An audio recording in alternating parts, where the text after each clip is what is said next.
I shopped at the craziest grocery store in America.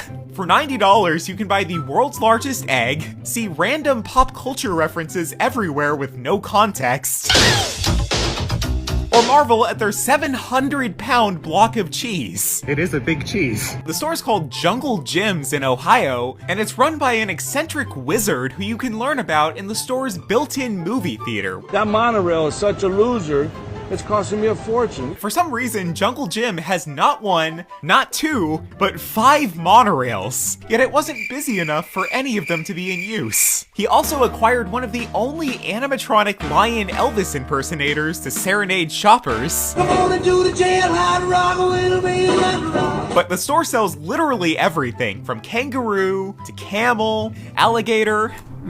It almost has a little bit of a swamp aftertaste. But if you happen to have any complaints, you can simply just call Jungle Jim's wife.